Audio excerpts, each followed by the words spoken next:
Boa noite, pessoal. Estamos ao vivo pela Escola de Discursivas. Já temos algumas pessoas online. Quem tiver aí, quiser dar um recado, mandar um oi, mandar uma boa noite. Estamos agora 21 horas de 13 de maio de 2025, uma quinta-feira. Estamos todos reunidos aqui para mais uma sessão, uma rodada de treinos avançado para a Secretaria de Fazenda do Rio de Janeiro. Aí, boa noite, pessoal. Tadeu, Rayane, Jussara, Eric, Felipe. Mais o pessoal vai entrando. Para quem estiver assistindo depois também, fica aqui, vai ficar gravado a sessão. Então, vamos lá, né, pessoal? A gente já começou na terça-feira, a gente começou com uma rodada de questões objetivas, e agora, quinta-feira, a gente complementa com uma rodada de uma questão discursiva. O pessoal já recebeu a questão, algumas pessoas já tentaram abrir, já tentaram fazer, já fizeram. Então, agora a gente vem com uma proposta de solução para essa questão, tanto comentando o tema como como fazer e uma resposta também. Estamos aqui, vamos adicionar o nosso conteúdo, que é a segunda rodada de treinos avançado. Boa noite, pessoal. Pessoal que está chegando agora, está aumentando o número de pessoas. Seguindo aqui, então, a gente está na nossa segunda rodada, que a gente vai tratar sobre temas muito parecidos com o que a gente viu na terça-feira, só que agora preparando para uma questão discursiva. Alguém consegue confirmar se o áudio está ok, se está legal, se está com eco, se estão me ouvindo bem? Acho que ninguém reclamou, estamos bem, então prosseguimos. Qual o objetivo dessa questão? É a gente treinar o conteúdo, resolver uma discursiva e verificar como poderia ser resolvida. De repente a gente faz diferente, de repente a gente vê um jeito de pensar diferente, um jeito de raciocinar a questão nos moldes de uma questão que o CESP vai trazer para a gente no concurso. Então, já partindo para a nossa questão, pessoal que já viu vai acompanhar, pessoal que está vendo pela primeira vez, vamos ler junto aqui o texto motivador. Aqui estamos a primeira questão discursiva dessa rodada de treinamento avançado. Aqui a gente tem um texto que diz que certificado digital é uma identidade virtual que garante autenticidade, confidencialidade e integridade em transações eletrônicas, também conhecido como RG de pessoas e empresas na internet. Com ele, é possível acessar serviços governamentais e realizar outras operações com segurança e sem riscos de golpes ou fraudes. Aqui é um trecho retirado da internet, uma definição de certificado digital, serviu para contextualizar, e aí o examinador vai nos colocar a questão propriamente dita. Seguimos. Então, considerando que o texto acima tem caráter unicamente motivador, redige um texto dissertativo que responda aos itens a seguir. E agora ele manda as perguntas para a gente. Aqui, como é o padrão do CESP, ele vai trazer várias perguntas para ser respondidas numa mesma questão, nesse formato, lembrando que é um formato de questão de 30 linhas. Aqui, questão 1. Cite e descreva 3 tipos de criptografia. Questão 2. Explique como funciona o processo de assinatura digital com a utilização de hash. Questão 3. Em qual aspecto a certificação digital estende a segurança fornecida pelo processo de assinatura digital? E qual a função da autoridade certificadora e da autoridade de registro para a emissão de certificados digitais? Então, esses 3 quesitos que vão ser respondidos na nossa questão dissertativa. Então, a primeira atividade que a gente tem é quando a gente deparar com esse enunciado e começar a pensar em como resolver essa questão. Algo que nem sempre a gente leva em conta, mas vamos reparar aqui na questão como ela veio. Para cada item, veio o valor do item. Então, para o primeiro item aqui marcado, o valor de 9 pontos. Para o segundo item, o valor de 6 pontos. E para o terceiro item, eu tenho uma parcial com 4,75 pontos e uma segunda parcial com 4 pontos. Então, é a partir disso que o examinador vai atribuir a nota para quando ele examinar a questão. Isso significa que a gente precisa fazer uma parte, que não precisa dar atenção para tudo? Não. óbvio, a gente precisa dar atenção para tudo. Só que quando eu vou no detalhe, eu vejo, por exemplo, no primeiro item, tá lá, 9 pontos. Ou seja, já me é óbvio que ele não quer uma citação simples. Ele veio com cite e descreva. E digo mais, deixa eu avançar que tem um detalhe. Para o primeiro quesito, cite e descreva 3 tipos de criptografia. Ora, o que eu já posso ter o raciocínio? É o raciocínio que a gente tem que ter na prova, mas tem que ter no automático, tem que ser, a gente bater o olho e já percebe isso. Ele está pedindo 3 tipos e ele está valorando em 9 pontos. Então, muito provavelmente, cada tipo vai valer 3 pontos. Se eu responder 1 corretamente, eu ganho 3 pontos. Se eu responder 2 corretamente, eu ganho mais 3 pontos, 6. E se eu responder os 3, eu vou ganhar 9 pontos. E um segundo aspecto que a gente também tem que tomar cuidado, e esse enunciado já está dando a dica para a gente, porque se ele tivesse perguntado somente, cite quais são os tipos de criptografia. A gente já sabe, é um assunto já estudado, e a gente viu também na terça-feira, deu uma revisada nisso. O básico de divisão de criptografia é entre criptografia simétrica e criptografia assimétrica. E são 2 tipos. E boa parte das questões colocam 2 tipos para a gente. Só que a gente tem aquele terceiro tipo, que também é assim tratado pelo Sebrasp, que são os hashes criptográficos. Como ele já está dando a dica para a gente que ele quer os 3 tipos, a gente já pode saber, opa, vou precisar incluir esses 3 tipos. Aqui, olhando de novo a questão, e novamente no detalhe. Partindo para o quesito 2, o que eu posso analisar? Opa, esse quesito 2 vale 6 pontos. Então, também não é uma resposta tão trivial. Ele atribui uma pontuação razoável para ele. Ele me pede, explique como funciona o processo de assinatura digital com a utilização de hash. Ou seja, ele não quer que eu explique só como assinatura digital sem criar o hash. Então, eu vou ter que explicar esse complexo, como que ele é feito contendo hash, que é como é feito na prática. A gente lembra que, em teoria, a gente pode ter uma assinatura digital sem utilizar hash, mas na prática, no mundo real, assim ele é feito, e ele já também especificou que ele quer que eu cite isso, que eu explique esse processo completo. E para o terceiro quesito, aí ele pergunta, em qual aspecto? Ou seja, ele quer que eu determine um aspecto que a certificação digital estende a segurança. Um aspecto em que estende, em que aumenta a segurança fornecida pelo processo de assinatura digital.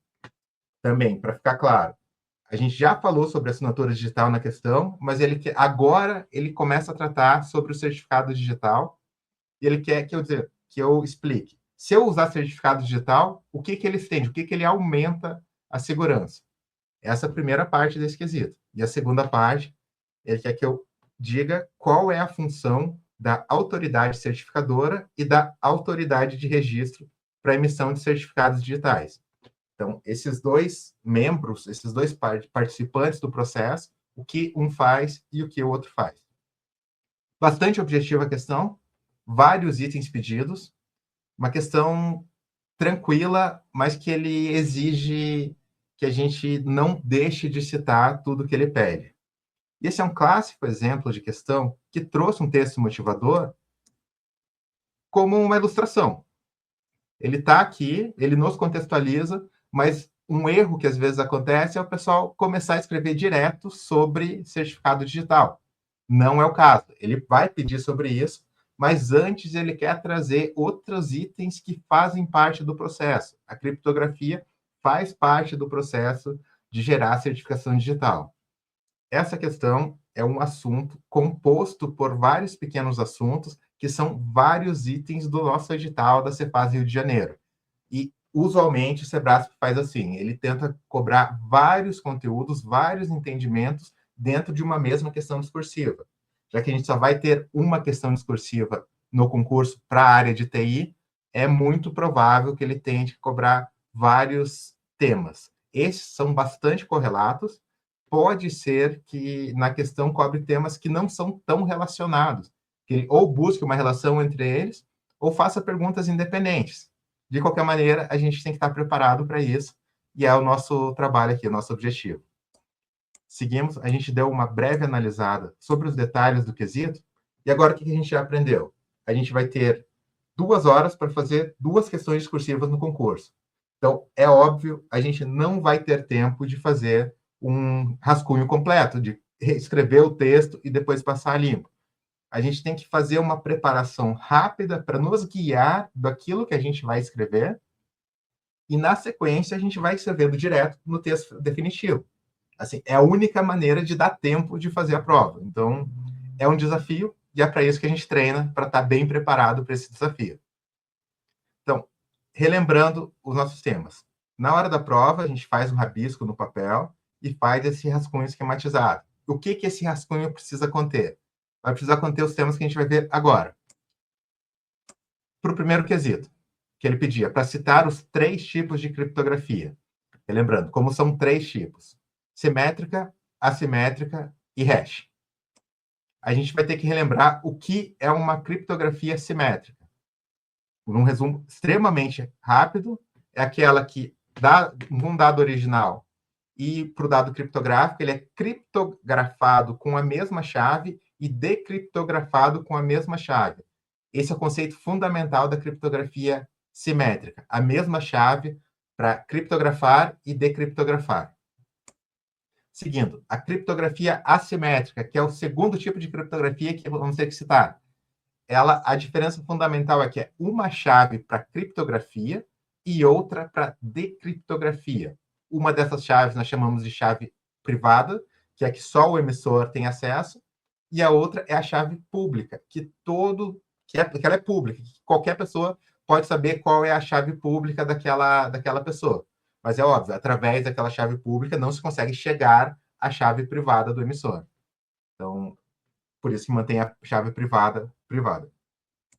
E o terceiro tipo de criptografia é o de hash, aquela que a gente tem, de um lado, o texto plano, aquele texto sem nenhuma alteração, a gente passa pelo algoritmo de hash e a gente vai chegar num hash criptográfico, que é um resumo criptográfico, normalmente de um tamanho pequeno e curto, e ele vai ter N utilidades, uma delas é na assinatura digital.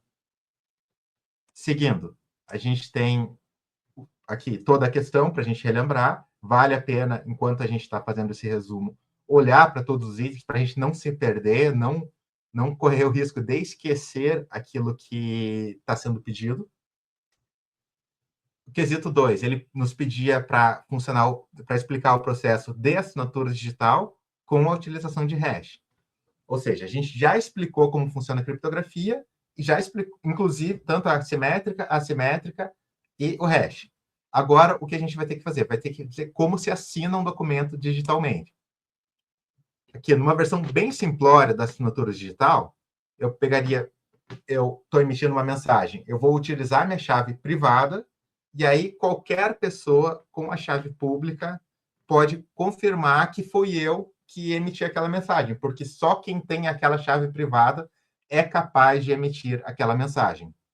Então, dito isso, não é o que ele quer.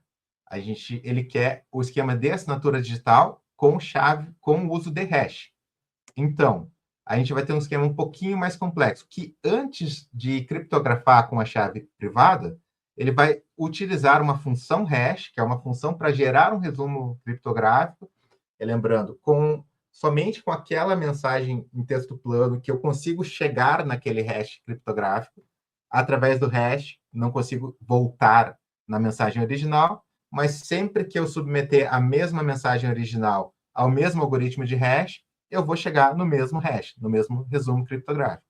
Então, feito isso, gerado um hash de uma mensagem original, aí eu vou utilizar a minha criptografia assimétrica com a minha chave privada para criptografar aquele hash criptográfico, e então e aí eu envio a minha assinatura digital, o meu documento assinado digitalmente. Aí qualquer pessoa vai ter acesso à minha chave pública e qualquer pessoa vai ter acesso ao texto original. Só que aquela criptografia que eu gerei em cima do hash com a minha chave privada, somente eu era capaz de gerar. Então é por isso que eu garanto a autenticidade através da assinatura digital com o hash. E além da autenticidade, como a gente gerou um hash da mensagem original, a gente também garante a integridade. E é claro, por que é feito assim? Porque é muito mais eficiente, é muito mais rápido computacionalmente. É isso que a gente vai ter que explicar no nosso texto. Aqui, relembrando o enunciado integral.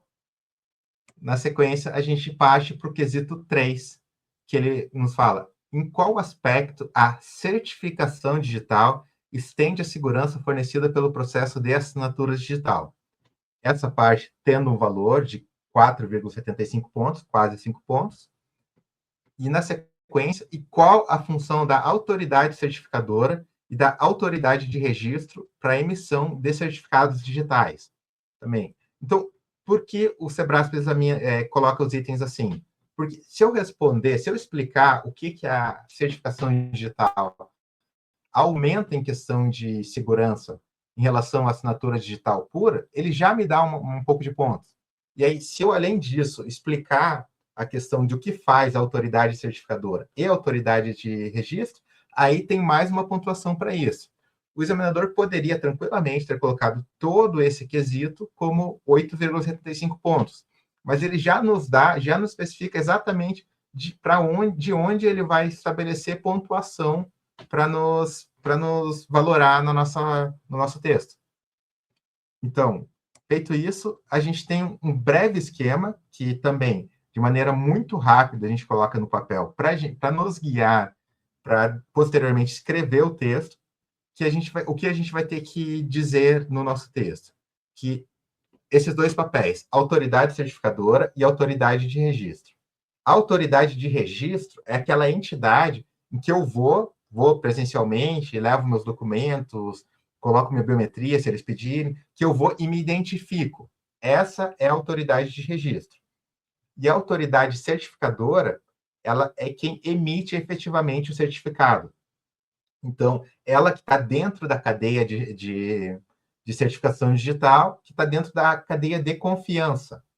Na próxima, aqui eu tenho um esqueminha um pouquinho mais completo, só para a gente entender, mas é trivial. A autoridade de registro, ela vai estar abaixo de autoridades certificadoras, na hierarquia da certificação digital. A autoridade de registro é quem eu, como usuário, seja pessoa física ou pessoa jurídica, quem eu tenho acesso, quem garante que eu sou de fato quem eu digo ser, e a autoridade de registro, isso, e a autoridade certificadora, quem está acima, quem faz parte da estrutura de chaves que vai efetivamente estar na garantia de que eu digo que eu sou quem eu digo ser. E com isso, a certificação digital, ela me adiciona uma terceira parte que todos já conhecem, que ela efetivamente garante que eu estou dizendo ser o Luciano e eu efetivamente sou o Luciano. Eu não estou meramente confiando em alguém estar dizendo ser algo. Eu tenho um terceiro que garante que essa pessoa efetivamente é, e isso garante validade jurídica aos atos feitos com certificação digital, isso que garante a validade de documentos no mundo real. Perfeito. Feito o meu esquema, já tenho em mente tudo o que eu preciso escrever no meu texto. O que a gente faz agora? Começa a escrever. Só relembrando, a gente tem 5 princípios básicos da segurança da informação, 5 pilares: confidencialidade, autenticidade, não repúdio, disponibilidade e integridade. É sempre bom a gente ter em mente. A gente sabe que a criptografia não garante a disponibilidade, os outros ela garante. Agora, confidencialidade, integridade estão todos garantidos no processo. É muito comum que a questão pergunte algo relacionado a qual pilar da segurança é atingido com determinada ação. Se ela perguntar, sempre tem que estar em mente. Prosseguindo. Temos aqui novamente o enunciado da questão e partimos para a proposta de solução. Aqui teve muita gente que já resolveu, já tentou resolver. Se o pessoal quiser ir deixando comentários de como fez, o que pensou, se fez diferente, se tem alguma incoerência na proposta, qualquer coisa, pode ir deixando nos comentários, que ao final de cada pedaço a gente vê, revisa e discute o que vocês comentarem. Então, na proposta de solução, iniciando pela questão de explicar os 3 tipos de criptografia, a gente começa em um parágrafo, já direto para a resposta. Nessa questão do CESP, não tem a necessidade de a gente fazer uma introdução, de contextualizar, de falar do texto motivador, nada disso vai ser valorado na resposta. A gente pode partir direto para o conteúdo. Então, já começando dizendo que os 3 principais tipos de criptografia são a criptografia simétrica, a criptografia assimétrica e o resumo criptográfico, entre parênteses, hash. E é um padrão para a gente colocar do CESP. É muito útil a gente já localizar e já citar a resposta logo de cara. Claro, para o CESP não basta citar, tem que citar e explicar. Então, aí a gente parte para a explicação. Sempre é útil fazer na mesma ordem que a gente citou. Facilita bastante a vida de quem está examinando de encontrar a resposta que a gente colocou. Então, citando as respostas. A criptografia simétrica utiliza a mesma chave para criptografar e descriptografar dados. É eficiente em termos de custo computacional e amplamente utilizada para proteger grandes volumes de dados. Porém, exige um canal seguro para o compartilhamento de chave criptográfica entre as partes envolvidas. Os principais algoritmos são o AES e o DES. Então, nesse trecho foi falado sobre a criptografia simétrica. Qual que é a chave disso? Qual que é o principal e que já mataria a questão? Falar que é a mesma chave para criptografar e decriptografar dados. Isso já mataria. Aqui a gente acabou trazendo mais explicação e mais exemplos, dizendo que ela é mais eficiente, fazendo a comparação dela com a criptografia simétrica, que ela é mais eficiente, e os exemplos. Mas isso é o começo. Vamos seguir no parágrafo, que no mesmo parágrafo a gente já coloca as outras 2 explicações dos outros 2 tipos. Continuando, já de cara, já na sequência, falando da criptografia assimétrica. Colocando que a criptografia assimétrica, colocando como criptografia de chave pública, são 2 nomes utilizados como sinônimo, ora o CESP traz com um nome, ora o CESP traz com outro nome. Por sua vez, utilizam um par de chaves para criptografia e descriptografia, sendo uma pública e a outra privada. Ela é empregada em assinaturas digitais e no envelopamento de chaves, mas apresenta maior complexidade e custo computacional em relação à criptografia simétrica. O RSA é o algoritmo mais utilizado. Perfeito. Aí foi feita a explicação, citado ponto para que é usado e um ponto negativo, que seria o custo computacional, e colocado o exemplo para a criptografia assimétrica. Então, a resposta bem completa. Qual que é a chave nisso? Qual que é o ponto fundamental? É estar que a criptografia assimétrica ela utiliza um par de chaves, a chave pública e a chave privada. E o terceiro item do primeiro quesito, a gente coloca na sequência. Por último, algoritmos de hash convertem massas de dados de tamanhos variáveis em resumos de tamanho fixo. Embora não seja possível reverter o processo, ou seja, obter os dados originais a partir do hash, qualquer alteração nos dados originais leva a que seja formado um hash diferente. Assim, esse mecanismo é útil para a garantia da integridade de dados. Então, reparem que, nesse momento, a gente finalizou essa primeira parte e a segunda parte. Todos estão no mesmo parágrafo, que responde, em um parágrafo, o primeiro quesito inteiro da questão, sempre citando o nome do tipo da criptografia, a principal característica, vantagem, desvantagem e exemplo. Aí, nessa proposta, esse responde ao primeiro quesito. Vamos já, como já teve gente que fez, vamos dar uma olhada aqui nos comentários.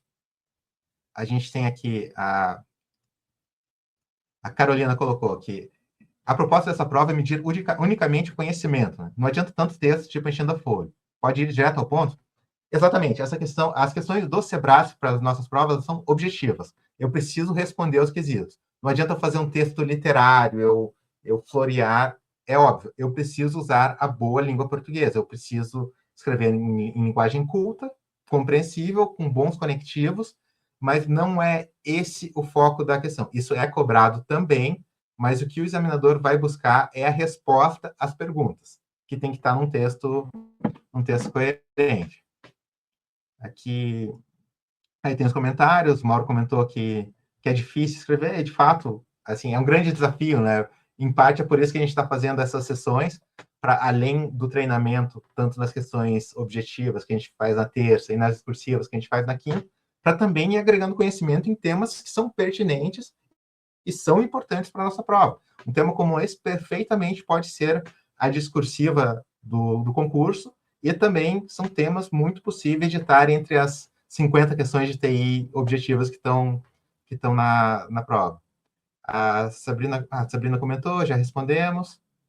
Se a gente não souber no tema, nem devemos escrever nada ou tentar,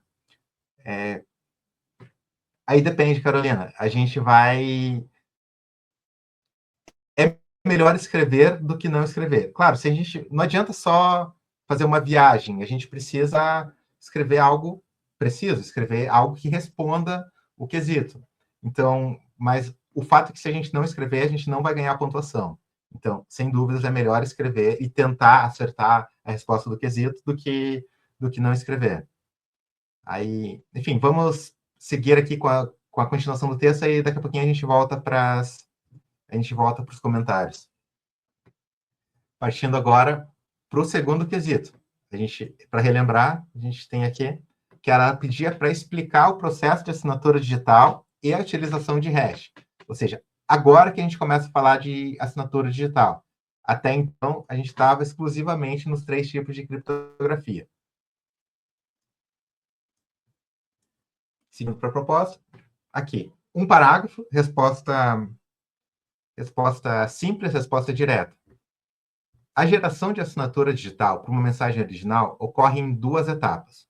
Primeiramente, é gerado um hash da mensagem original. Em seguida, esse resumo, lembrando que eu coloco resumo porque anteriormente eu já tinha relacionado hash com resumo criptográfico, então já está claro que são sinônimos. Em seguida, esse resumo é submetido à criptografia, utilizando a chave privada do signatário, gerando a assinatura digital. Esta, por sua vez, é anexada ao documento eletrônico. Os destinatários do documento digitalmente assinado poderão verificar a autenticidade ao descriptografar a assinatura digital anexada ao documento com a chave pública do signatário e comparando o hash da mensagem original. Se esses resultados coincidirem, confirma-se a autenticidade e a integridade da mensagem. Então, o que a gente fez nesse momento aqui? A gente começou explicando que é um processo em 2 etapas. Aí, primeiro, gera o hash. Segundo, criptografa com a chave privada do destinatário, do emissor. E, na sequência, já colocando como é o processo inverso, como o receptor da mensagem vai conseguir verificar que aquela assinatura digital é válida, é correta. E aí, por fim, colocando que se esses resultados coincidirem, confirma-se a autenticidade e a integridade da mensagem. Isso aqui fazem parte daqueles princípios que a gente sempre repete, sempre vê, dos princípios da segurança da informação. A integridade e a autenticidade que são gerados com o uso de assinatura digital utilizando o hash. Então, aqui, uma resposta bem completa, só que em poucas linhas, sucinta, direto ao ponto. Não tem a necessidade de gerar um texto literário, de inventar muita coisa. E, na sequência, partindo para o terceiro quesito, onde ele entra perguntando sobre a certificação digital, a gente responde também. Era uma pergunta grande, mas um parágrafo foi suficiente. Não precisa gerar texto demais. Na proposta, a gente tem que a certificação digital amplia a segurança da assinatura digital ao validar a identidade do signatário, estabelecendo uma estrutura hierárquica de confiança. Nesse processo, a autoridade certificadora, entre parênteses, AC, ou seja, coloquei o termo, autoridade certificadora, coloquei a sigla entre parênteses, daqui para frente, posso usar a sigla quantas vezes eu precisar. Eu já expliquei o que essa sigla funciona, o que essa sigla significa. Então, a autoridade certificadora emite, renova e revoga certificados, além de manter a lista de certificados revogados. Então, já coloquei o que a autoridade certificadora faz. Na sequência. Já a autoridade de registro, coloquei a sigla AR, atua junto aos emissores de mensagens, validando a identidade do solicitante de certificado digital e intermediando, junto à AC, a autoridade certificadora, a emissão e revogação dos certificados. Assim, enquanto a assinatura digital garante a integridade e autenticidade dos documentos, a certificação digital assegura que as chaves criptográficas utilizadas estão vinculadas a identidades reais auditadas por autoridades credenciadas. Ponto final. Esse é o meu texto. Simples. Essa dissertação em 3 parágrafos. Revisando aqui, a gente começou aqui, primeiro parágrafo, respondendo o primeiro quesito. Vamos voltar para o isso.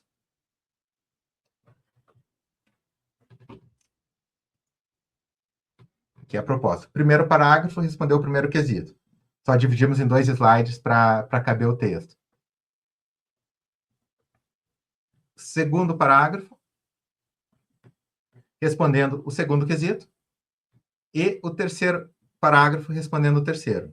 A estrutura mais simples que a gente pode utilizar para colocar uma discursiva, ela atende o que precisamos e dentro de cada parágrafo respondemos a todos os itens pedidos pelo examinador. Então, vamos agora verificar os comentários, que tem bastante gente comentando aqui. Aqui a Carolina comenta que seria difícil escrever esse texto completamente sozinha. E é difícil, discursivas são difíceis, né? A gente... Mas, assim, quanto mais a gente treina, mais fácil fica. Então, esse é o objetivo. Aqui, o Felipe comenta que coloquei como exemplo, usei SHA-1 e SHA-256. Citar exemplo para todos os modelos via atrapalhar a quantidade de linhas. Está perfeito. Na verdade, você não precisa citar. Ele não pedia exemplos, estaria ok não citar nenhum. Você colocou, Felipe, ficou excelente. É um acréscimo mesmo ao nosso texto. Aqui, a Carolina comenta, se citar exemplos e estiver errado. Não foi pedido. Aí colocamos e ainda errado. Será que elimina a questão toda? A regra geral é que não. É claro, é bom ter esse cuidado, mas aquele detalhe adicional que você colocou não deve eliminar uma resposta certa que você já tinha colocado. Então, não é um perigo tão grande colocar exemplo. É que o Marcel comenta que a grande vantagem de se escrever mais é em relação ao peso dos erros de português.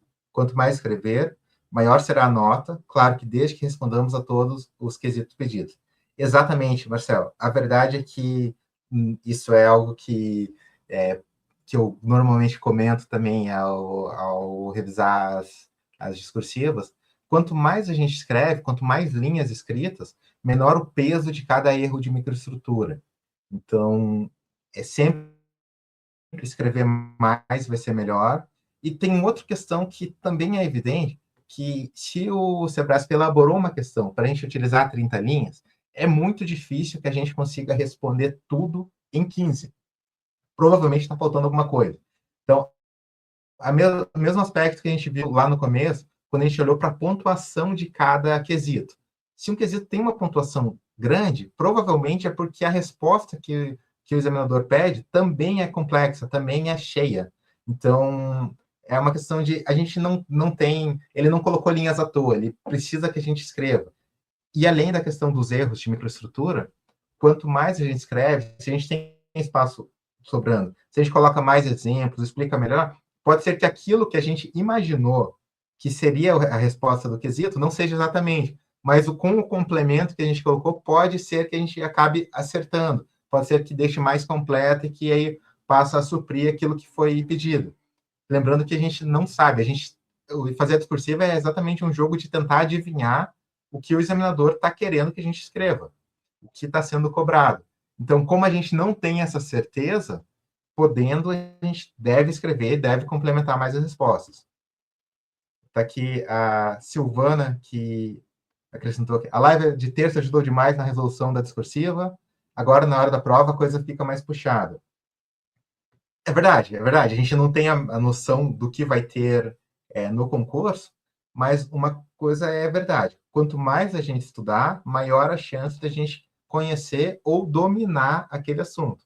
Então, toda a prática que a gente faz de estudo teórico, de questões objetivas, de questões discursivas, ela também tem o viés de a gente aprender aquele assunto. Porque, de fato, para TI, é muito difícil a gente, do nada, conseguir responder. Por exemplo, nas questões que a gente está fazendo ali do curso, a primeira questão era sobre Scrum. É absolutamente impossível acertar os quesitos da questão sem conhecer, sem ter estudado.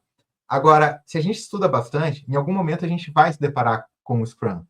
Conhecendo ele, aí a gente consegue, conhecendo o tema e sabendo uma estrutura de escrever um bom texto, tendo praticado bem, aí sim a gente consegue.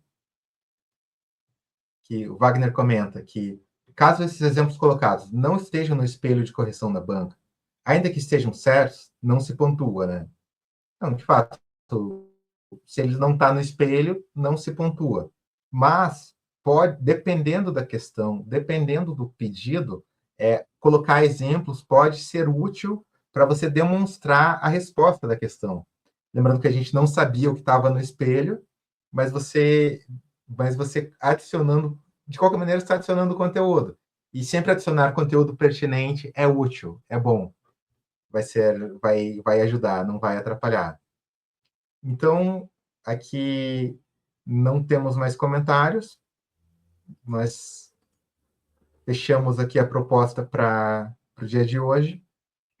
Se alguém quiser comentar mais alguma coisa, estamos em tempo ainda, estamos agora 21 horas e 37 minutos para quem está vendo ao vivo, um pouquinho mais de meia hora, 36 minutos de live, que o Tadeu comenta. Esse é bem relevante o comentário. Esse estilo direto ao ponto é também válido para questões de tributários para a Sebrasp? Como regra geral, enfim, aí eu não sou especialista em direito tributário, mas sim, ele precisa que você responda ao que foi perguntado. É óbvio, numa questão de direito, pode precisar de uma contextualização maior. Se a contextualização for necessária, você precisa colocar. Tem outro caso também que a gente pode escrever uma introdução maior, sem ir direto a responder a questão, que é quando a gente tem espaço sobrando. Aí, se a gente não sabe muito o que escrever, aí a gente coloca, a gente introduz, fazendo um texto coeso, fazendo um texto que faz sentido, aí a gente coloca. Mas aqui, mesmo esse texto que a gente foi direto ao ponto, ele ocupou espaço, a gente não teria um espaço sobrando. Então, entre a gente ocupar o espaço respondendo ao quesito ou ocupar espaço com floreios, sem dúvida, vamos direto ao ponto. Aí temos aqui mais comentários aqui, foi tudo bem, foi tudo certo. O Marcel comentou show de bola, valeu. Pô, eu agradeço também ao pessoal que está aqui, quinta-feira, quase 10 horas da noite, acompanhando uma live. Quem está vendo depois também, dedicando o seu tempo e tudo. Aí, na sequência, pessoal, vocês vão receber um outro arquivo PDF com essa resolução completa e mais alguns detalhes ali de o que seriam os quesitos que o examinador olharia para avaliar essa questão. E aí, para qualquer questionamento, vocês têm meu contato, estou à disposição, seja por e-mail, no Instagram. E também, obrigado pelo feedback positivo e o feedback também de pontos de melhoria extremamente relevante. Esse é um formato da questão objetiva na terça, da questão discursiva na quinta. Esse é um formato novo, a gente, obviamente, vai ter o que melhorar, vai ter o que mudar, então os comentários de vocês são muito bem-vindos. Valeu, pessoal, boa noite. Nos encontramos de volta numa terça-feira aí com questões objetivas. Um grande abraço, valeu.